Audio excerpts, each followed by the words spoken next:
Students, अगर आप CA foundation जनवरी 26 में बैठ रहे हैं, तो 2 पेपर आप लोगों को परेशान करने वाले हैं। एक तो बिज़नेस लॉ और एक क्वांटिटेटिव एप्टीट्यूड। क्वांटिटेटिव एप्टीट्यूड इसलिए परेशान करता है क्योंकि 90% स्टूडेंट्स जो सीए कर रहे होते हैं, उनके पास 11th और 12th में मैथमेटिक्स सब्जेक्ट नहीं होता और उसकी वजह से जब वो सीए फाउंडेशन में मैथमेटिक्स की तैयारी करते हैं, तो उनको काफ़ी प्रॉब्लम्स का फेस करना पड़ता है। और उनको लगता है कि यार पास भी कैसे हो पाएँगे, क्योंकि अभी तक का जो रिकॉर्ड ये है कि जितने स्टूडेंट फेल हो रहे हैं सीए फाउंडेशन में, उसके 95% बच्चे केवल क्वांटिटेटिव एप्टीट्यूड और बिज़नेस लॉ में फेल हो रहे हैं। तो आज मैं क्वांटिटेटिव एप्टीट्यूड के बारे में डिस्कस करने वाला हूँ कि कुछ ऐसे चैप्टर हैं, बहुत लिमिटेड चैप्टर कुछ ऐसे हैं, मतलब जिसमें बहुत कम सिलेबस तैयार करके और आप पासिंग का 50% मार्क्स तो आप एंश्योर कर ही सकते हो। हालाँकि कई बार स्टूडेंट्स क्या करता है, वो सारा ही मैथमेटिक्स पढ़ना चालू कर देता है। बहुत सारे टफ चैप्टर भी हैं और किसी टफ चैप्टर के चक्कर में पड़ गया और उसको लेके बैठ जाएगा और काफ़ी ईज़ी-ईज़ी चैप्टर हैं, जिसमें अच्छी स्कोरिंग करके पास किया जा सकता है और वो चैप्टर भी रह जाते हैं। तो मैं आप लोगों से ये डिस्कस करने वाला हूँ कि कौन से एक कुछ छोटे बहुत कम चैप्टर्स हैं, जिसको पढ़कर आप आराम से पासिंग को तो एंश्योर कर सकते हैं।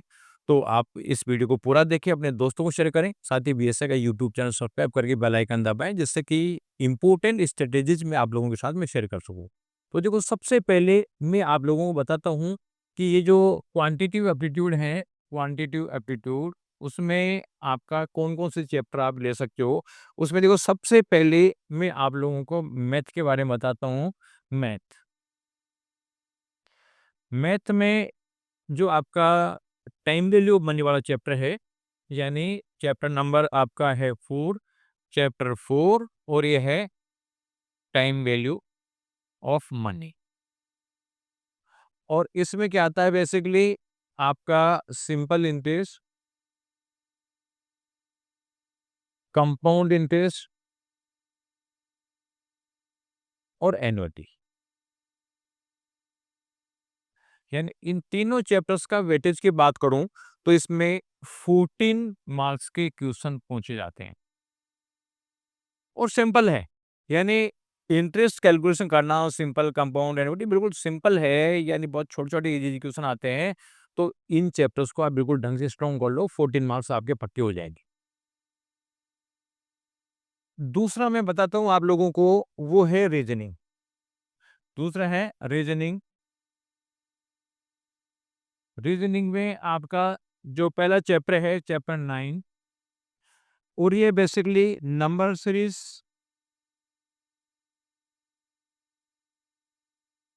Coding, number series, coding, decoding, ये जो चैप्टर है इसमें से 5 मार्क्स के क्वेश्चन पूछे जाते हैं। चैप्टर 10 है, चैप्टर 10 है वो है डायरेक्शन सेंस टेस्ट, ये 5 मार्क्स का है।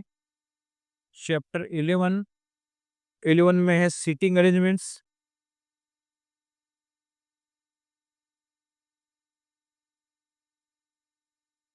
ये 5 मार्क्स का है। इसके अलावा ब्लड रिलेशंस, चैप्टर 12 है ब्लड रिलेशन, ये 5 मार्क्स का है। तो कुल मिला के इन सबको मिला लें तो ये 20 मार्क्स का रीजनिंग है। पूरा रीजनिंग बिल्कुल सिंपल है, बहुत कम क्वेश्चन है। इसको आप अपने कॉमन सेंस के बेसिस पे सोल्व कर सकते हैं। इसके अलावा थर्ड नंबर पे आता है states.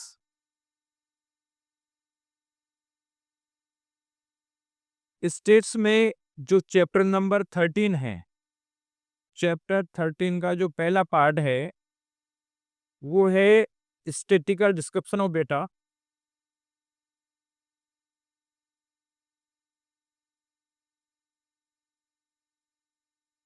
Statistical description of data, इसका ए पार्ट बता रहा हूँ मैं केवल, बी पार्ट नहीं बता रहा, क्योंकि बी पार्ट सैम्पलिंग है, सैम्पलिंग थोड़ा सा टफ पड़ जाता है। ये इसमें से 5 मार्क्स के क्वेश्चन पूछे जाते हैं।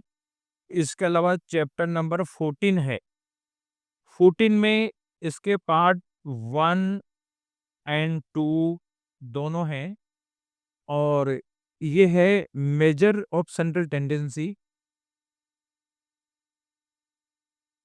Measure of central tendency and dispersion of data. यानी ये वाला पार्ट है, ये बिल्कुल सिंपल है, 12 मार्क्स का इसका वेटेज है।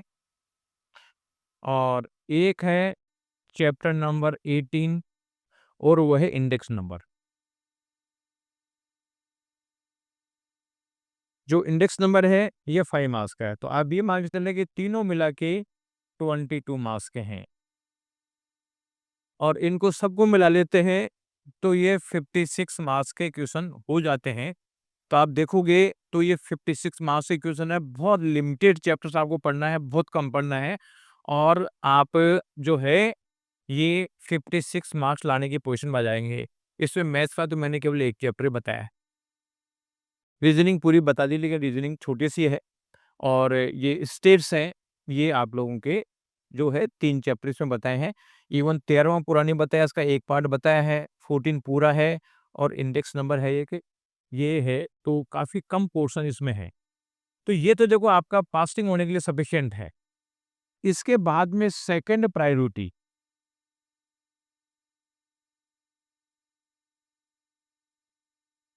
सेकंड प्रायोरिटी में जो मैथ है, इस मैथ में जो चैप्टर नंबर 1 है, चैप्टर 1 है ratio, proportion and indices. Ratio, proportion and indices. मैंने लोग नहीं बताया, ध्यान रखना, लोग थोड़ा सा भारी पड़ जाता है। ये तीनों में मिला के 5 मार्क्स के क्वेश्चन हो जाते हैं, रेशियो, प्रोपोर्शन, इंडाइसिस इसमें। इसके बाद में आपका चैप्टर नंबर 2 है, चैप्टर नंबर 2 है इक्वेशन। इक्वेशन में linear and cubic, linear and cubic equation की बात करूं मैं तो कुल मिला के 2 नंबर है, हालांकि ज़्यादा नहीं है लेकिन 2 नंबर है। यानी ये क्वेश्चन भी आप इजीली कर सकते हो, इन क्वेश्चंस को सोल्व करने में भी आपको बिल्कुल भी दिक्कत नहीं आएगी। और इसके अलावा आपका दूसरे नंबर पे स्टेट्स है, ये चैप्टर आपका ये है 17 कोरिलेशन एंड रिग्रेशन। ये कोरिलेशन एंड रिग्रेशन जो चैप्टर है, दोनों मिला के लगभग 5 मार्क्स के क्वेश्चन इसमें पहुंचे जाते हैं। तो मैं आपको ज़्यादा नहीं बता रहा, यानी ये आपका 7 है और ये 5 है, या 12 मार्क्स के आपको सेकंड प्रायोरिटी में बता रहा हूँ। तो ये बी नंबर है। तो ए पार्ट में मैंने बताया जो है ये 56 मार्क्स के क्वेश्चन, बी में बता दिया 12 मार्क्स के क्वेश्चन। आप ये मान के चलें कि 68 मार्क्स का पेपर तो ऐसा है, बहुत कम पढ़ाई से ला सकते हैं। लेकिन मैं पहले आपको बताऊंगा कि पहले आप इन चैप्टर्स को पढ़ें, इसके बाद में टाइम मिलता है तो इन चैप्टर को पढ़ ले। अदरवाइज ये जो चैप्टर है पहली प्रायोरिटी वाले, अगर आप इनको भी ढंग से पढ़ लेते हो तो पास होना तो आपका आंसर हो ही गया। फिर थोड़े मार्क्स बढ़ाने, आपको 60 क्रॉस करने हैं तो ये चैप्टर और पढ़ लो। तो आपको ज़्यादा चैप्टर पढ़ने के चक्कर में पढ़ना ही नहीं है, अदरवाइज कुछ चैप्टर थोड़े टफ पढ़ते हैं। जैसे अपन बात करें जो है अर्थमेटिक एंड ज्योग्राफिक प्रोग्रेशन, थोड़ा सा टफ, हालांकि बहुत ज़्यादा नहीं है लेकिन थोड़ा सा टफ है। इसके अलावा सेट रिलेशन है, थोड़ा सा टफ है। और ये जो आपका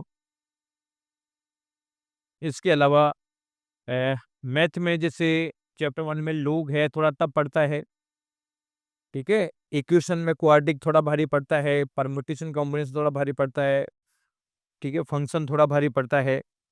और इधर स्टेट्स में प्रोबेबिलिटी थोड़ी भारी पड़ती है, सैम्पलिंग थोड़ा भारी है, थ्योरेटिकल डिस्ट्रीब्यूशन भारी है। तो मैंने आपके मान लीजिए 2/3 चैप्टर हटवा दिए, 1/3 चैप्टर पढ़कर अगर आप 66 68 मार्क ला सकते हैं तो आप मान के चलें कि कितना अच्छी बात है। और ये भी जो मैंने पहली प्रायोरिटी बताई, इसमें तो 1/3 भी नहीं है, लगभग 25% सिलेबस है। तो ये मान लो 25% सिलेबस पढ़कर आप पास हो सकते हो, इससे अच्छी बात क्या हो सकती है। तो अगर आप पूरा नहीं कर रहे हो तो इस प्रायोरिटी को पहले करें और इसके बाद में इस प्रायोरिटी को कर लें, और बाद में आपके पास टाइम है तो रिमेनिंग चैप्टर में से जो ईज़िली कर सकते हो वो कर लो। लेकिन अगर मान लीजिए आपको ज़्यादा बाकी रिमेनिंग चैप्टर टफ लग रहे हैं तो उसमें आपको दिमाग लगाने की ज़रूरत नहीं है, इन्हीं को स्ट्रॉन्ग कर लो। 68 मार्क्स का लगभग इसमें से पूछा जाता है, 1-2 नंबर आगे-पीछे हो सकते हैं, और बाकी रिमेनिंग टाइम जो आप है बिज़नेस लॉ में दे सकते हैं। उससे आप ज़्यादा से ज़्यादा स्कोर करने की पोज़ीशन में आ जाएँगे। तो आप भी इस वीडियो को अपने दोस्तों को शेयर करो जिससे कि और भी ज़्यादा बच्चों को इसका बेनिफिट मिल सके। Thank you.